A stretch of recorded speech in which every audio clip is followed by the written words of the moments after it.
Welcome to Wonderland, the podcast where I go down the rabbit hole to research things you may be curious about. My name is Ami, and I'll be your guide on this trip to Wonderland. Hi there, my Wonderlings. As we prepare for our Halloween episode this year, I'm releasing one episode a day for 13 days. The first 12 episodes are short ghost stories for you to enjoy, and the 13th episode will be the Halloween episode, in which we'll go down a rabbit hole that will make you wonder what things go bump in the night. I wonder. I wonder. I wonder. I wonder. I wonder. I wonder. I wonder. I wonder. I wonder. I wonder.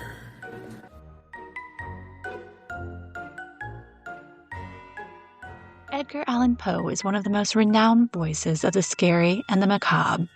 His tales have been remade into songs, movies, escape rooms, and cocktail hours. If you love Poe and haunting music, add Valentine Wolf's Once Upon a Midnight album to your Halloween playlist. They're a local duo here in South Carolina who make gothic albums that are perfect for spooky season. Poe stories are well known, and you probably know this one, but give it a listen, if you dare.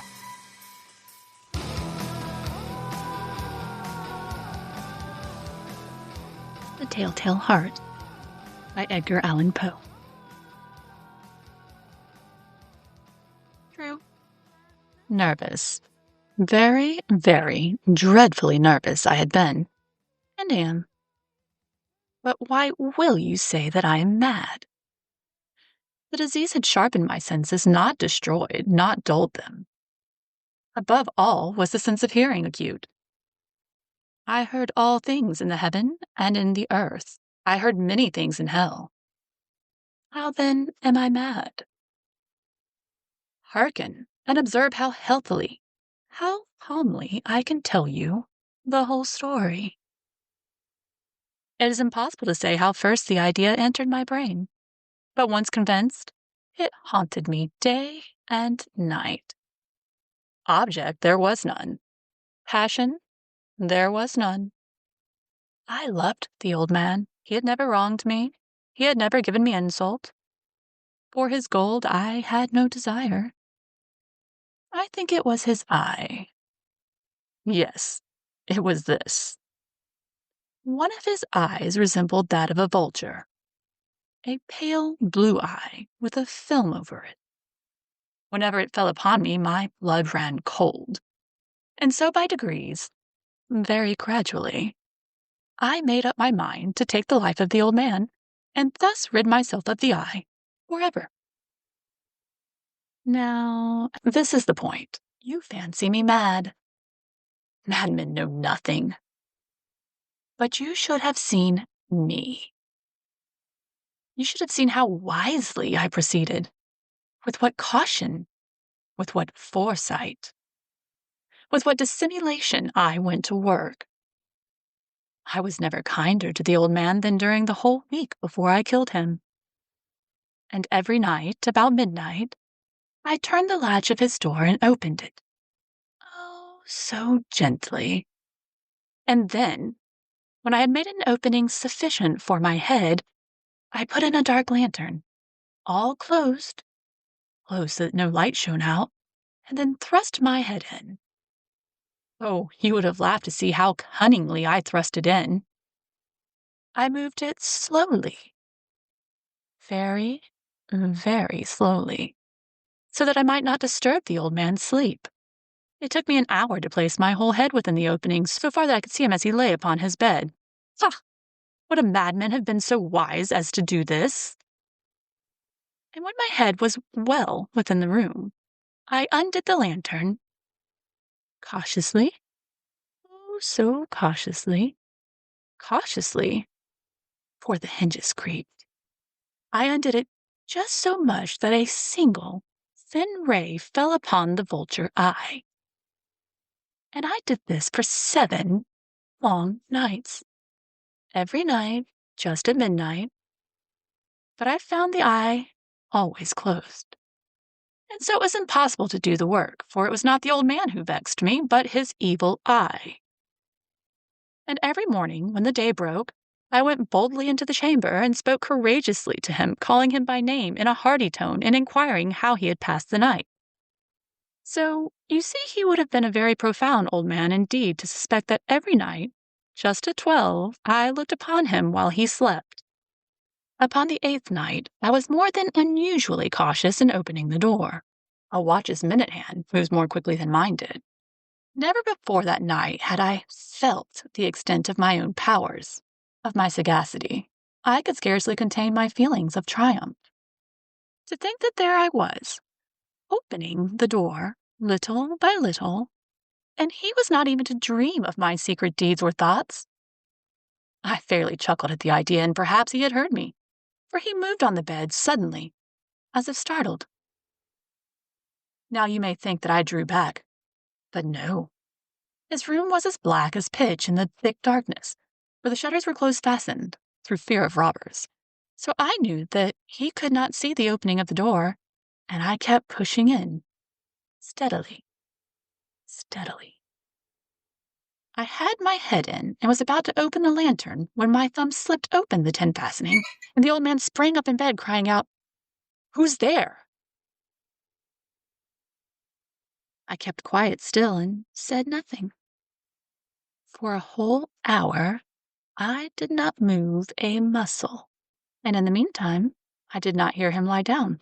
He was just sitting up in the bed, listening, just as I have done, night after night, hearkening to the death watches in the wall. Presently, I heard a slight groan, and I knew it was the groan of mortal terror. It was not a groan of pain or grief. Oh, no. It was the low, stifled sound that arises from the bottom of the soul when overcharged with awe. I knew the sound well. Many a night, just at midnight, when all the world slept, it has welled up from my own bosom, deepening with its dreadful echo terrors that distracted me. I say I knew it well. I knew what the old man felt, and pitied him. Although I chuckled at heart, I knew that he had been lying awake ever since the first slight noise when he had turned in the bed. His fears had been ever since growing upon him. He had been trying to fancy them causeless, but could not. He had been saying to himself, "It's nothing but the wind in the chimney. It's only a mouse crossing the floor." Or, "It's merely a cricket that has made a single chirp." Yes, he has been trying to comfort himself with all of these suppositions. But he had found all in vain, because death, in approaching him, had stalked with its black shadow before him and enveloped the victim. It was in the mournful influence of the unperceived shadow that caused him to feel, although he neither saw nor heard, to feel the presence of my head within the room. When I had waited a long time, very patiently, without hearing him lie down, I resolved to open a little, very, very little crevice in the lantern. So I opened it. You cannot imagine how stealthily, until, at length, a single dim ray, like a thread of a spider, shot from the crevice and full upon the vulture eye. It was open, wide, wide open, and I grew furious as I gazed upon it. I saw it with perfect distinctness, all a dull blue, with a hideous veil over it that chilled the very marrow in my bones. But I could see nothing else of the old man's face or person, for I had directed the ray, as if by instinct, precisely upon the damned spot. And now have I not told you that what you mistake for madness is but over-acuteness of the senses? Now I say, there came to my ears a low, dull, quick sound, such as a watch makes when enveloped in cotton. I knew that sound well, too. It was the beating of the old man's heart. It increased my fury, as the beating of a drum stimulates the soldier into courage. But even yet I refrained, and I kept still. I scarcely breathed. I held the lantern motionless. I tried how steadily I could maintain the ray upon the eye. Meantime, the hellish tattoo of the heart increased. It grew quicker and quicker, and louder every instant. The old man's terror must have been extreme. It grew louder, I say louder, every moment. Do you mark me well? I have told you that I am nervous. So I am. And now, at the dead hour of the night, amid the dreadful silence of that old house, so strange a noise as this excited me to uncontrollable terror. Yet, for some minutes longer, I refrained, and I stood still. But the beating grew louder. I thought my heart must burst. And now, a new anxiety seized me.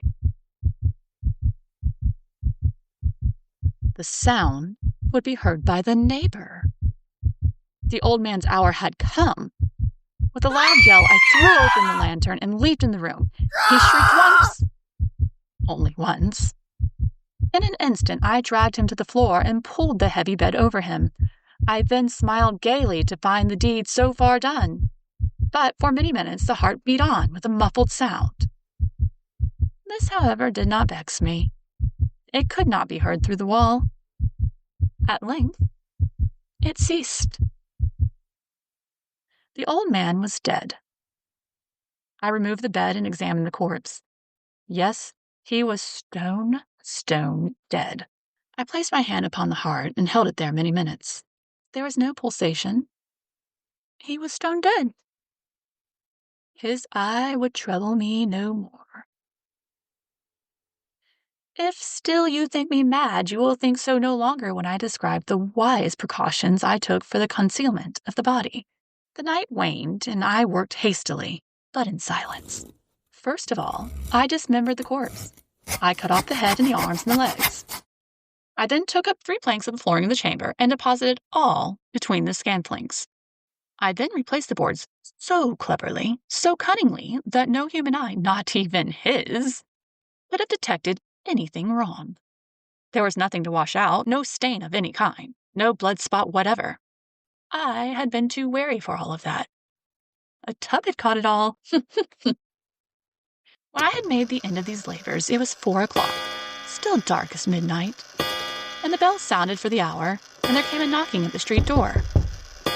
I went down to open it with a light heart, for what had I now to fear? There entered 3 men who introduced themselves with perfect suavity as officers of the police. A shriek had been heard by the neighbor during the night. Suspicion of foul play had been aroused. Information had been lodged at the police office, and they, the officers, had been deployed to search the premises. I smiled. For what had I to fear? I bade the gentleman welcome. The shriek, I said, was my own in a dream. The old man I mentioned was absent in the country. I took my visitors all over the house. I bade them search, and search well. I led them at length to his chamber. I showed them his treasures, secure, undisturbed. In the enthusiasm of my confidence, I brought chairs into the room and desired them here to rest their fatigues, while I myself, in the wild audacity of my perfect triumph, placed my own seat upon the very spot beneath which reposed the corpse of the victim. The officers were satisfied. My manner had convinced them. I singularly was at ease. They sat, and while I answered cheerily, they chatted familiar things. But ere long I felt myself getting pale, and wished them gone. My head ached, and I fancied a ringing in my ears. But still they sat and still chatted. The ringing became more distinct. It continued and became more distinct. I talked more freely to get rid of the feeling, but it continued and gained definitiveness, until, at length, I found the noise was not within my ears. No doubt I now grew very pale, but I talked more fluently and with heightened voice. Yet the sound increased. What could I do? It was a low, dull, quick sound, much such as sound a watch makes when enveloped in cotton. I gasped for breath. And yet the officials heard it not. I talked more quickly, but the noise steadily increased. I arose and I argued about trifles, in a high key, with violent gesticulations, but the noise steadily increased. Why would they not be gone? I paced the floor to and fro with heavy strides, as if excited to fury by the observation of the men. But the noise steadily increased. Oh, God, what would I do? I foamed, I raved, I swore. I swung the chair upon which I had been sitting and grated it upon the boards, but the noise arose over all and continually increased. It grew louder, louder, louder. And still the men chatted pleasantly and smiled. Was it possible they heard it not? Almighty God, no, no. They heard, they suspected, they knew. They were making a mockery of my horror. This I thought, and this I think. But anything was better than this agony. Anything was more tolerable than this derision. I could bear those hypocritical smiles no longer. I felt I must scream or die. And now, again, hark, louder, louder, louder.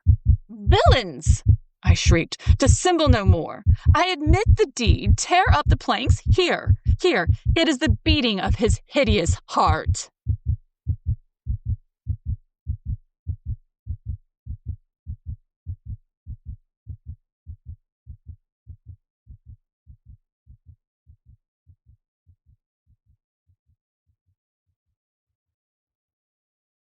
The preceding podcast is solely owned by its host or hosts and is distributed by Big Media LLC. Copyright 2025, all rights reserved.